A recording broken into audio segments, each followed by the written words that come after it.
কত বড়ই না হয়ে গেছি তাই না, কিন্তু বাবার চোখে এখনো বড় হয়নি। বাবার চোখে এখনো সে ছোট্ট তার রাজকন্যাই হয়ে থেকে গেছি। আর তাই তো এখনো বাবার সামনে ছোট বড় কোনো কাজ করতে গেলেই আব্বু আমাকে বলে, থাক তোমাকে করতে হবে না, আমি করে দিচ্ছি, তুমি পারবা না করতে এগুলা। ঠিক তেমনই আজকে যখন সবাই মিলে ফুচকা বানানোর আয়োজন করেছিলাম, আব্বু চলে এসেছিল আমাদের সবাইকে সাহায্য করার জন্য। তো হ্যালো বন্ধুরা, আসসালামু আলাইকুম, সবাই কেমন আছেন?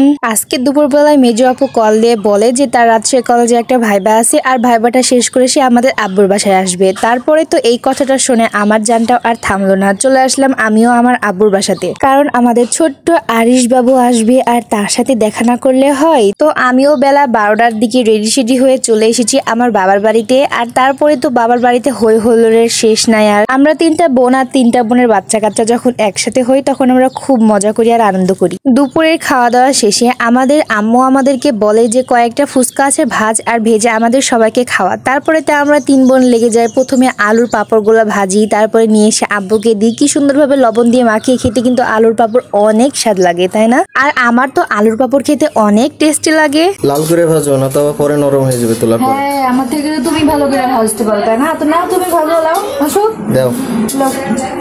আর আমি যখন ফুচকাগুলা ভাজতে লাগি, আমার জামাই আমাকে ইনস্ট্রাকশন দিতে শুরু করে যে লাল করে ভাজো, সবুজ করে ভাজো, এই শেষ। পরে তার হাতে তো চামচ ধরাই দিই আর আমি বলি যে এবার তুমিই ভাজো। আমার পাল্লাতে পরে বেচারা কয়েকটা ভেজেও দেয়। তারপরে আমার মেজো বোন চলে আসে আর তার হাত থেকে চামচটা নিয়ে আবার আমরা 2 বোন মিলে ভাজতে শুরু করি ফুচকাগুলা। আর এই তো আমাদের সব ফুচকাগুলা একসাথে ভাজা শেষ। এখন আমরা চলে যাব আলুর ডিম সিদ্ধ করতে। আমি তো প্রথমে রাইস কুকারে আলু আর ডিম সিদ্ধ করতে দিয়েছিলাম, কিন্তু এইদিকে হালকা ঝড় আর বাতাস, এই জন্য কারেন্ট চলে গেছে। এখন আবার আমি গ্যাসের চুলাতে এগুলা বসিয়ে দিব। আর এই তো আমার ছোট্ট আব্বি সোনাটা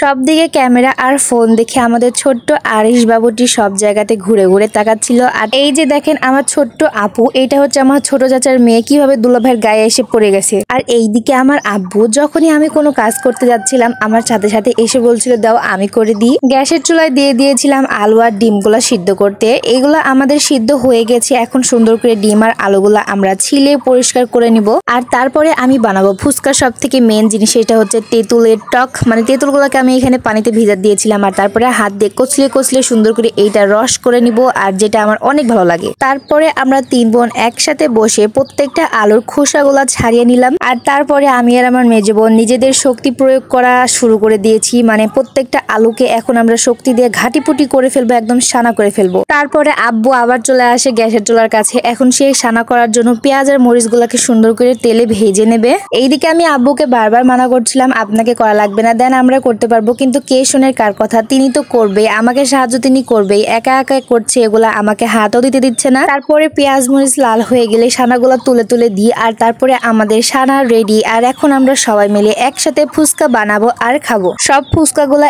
একসাথে একটু একটু করে ভেঙে নিয়ে প্লেটে সাজিয়ে সাজিয়ে রাখছিল আমার মেজো বোন। আর তার সাথে যোগ দিয়েছে আমাদের সূর্য, বাইজিৎ, আরিয়ান, রাফিয়া, সবাই একসাথে। আমি কিছু কাঁচা পেঁয়াজ কেটে নিয়েছিলাম আর তারপরে ডিমগুলা সুন্দর করে কুচি কুচি করে নিলাম। আর এইদিকে দেখেন সবাই মিলে কি সুন্দর কাজ করছে। এদের সবাইকে একসাথে কাজ করতে দেখে আমার তো বারবার মনে হচ্ছিল যে আমরা যদি ফুচকার বিজনেস স্টার্ট করি তাহলে কিন্তু আমরা সত্যি অনেক লাভবান হব। আর আজকে তো আমরা বাড়িতে একদিনের ফুচকা ব্যবসায়ী হয়েই গেছি। সবাই মিলে এটা ওটা একসাথে করে ফুচকা এখন নিয়ে যাব বিক্রি করতে বাইরে। এইদিকে আমরা শুরু করে দিয়েছি 2 বোনে একসাথে ফুচকাগুলো রেডি করতে। আমরা আজকে প্রায় 70 থেকে 80টার মতো ফুচকা রেডি করে ফেলেছি। ফুচকাগুলো দেখে কি আমাদেরকে ব্যবসায়িক মনে হচ্ছিল?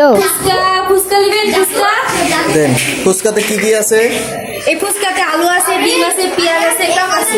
সেই দুপুর থেকে বিকাল পর্যন্ত কষ্ট করে আমরা সবাই মিলে সবার জন্য ফুচকা বানানো রেডি। আর এখন যে যার মতো করে সবাই এখন খাওয়া দাওয়া শুরু করে দেব। সবাই মিলে একটা একটা করে ফুচকা নিচ্ছিলাম, একটু করে ডিম শসা দিচ্ছিলাম, টক দিচ্ছিলাম আর মুখের মধ্যে দিয়ে খেয়ে ফেলছিলাম। এইদিকে আমার জামাই তো একা একা বসে আছে। মানে সে দুপুর থেকে সে আমার পিছনে ক্যামেরা নিয়ে ছোটাছুটি করছিল, তাই জন্য তাকে একটা সুন্দর করে ফুচকা বানিয়ে আমি খাওয়াইয়ে দিলাম। তো আমাদের সবার একদিনের ফুচকা ব্যবসাটা আপনাদের সবার কাছে কেমন লাগলো সবাই নিশ্চয়ই আমাকে কমেন্ট করে জানাবেন। তো আজকের জন্য এখানেই শেষ করছি। সবাই খুব ভালো থাকবেন। আল্লাহ হাফেজ।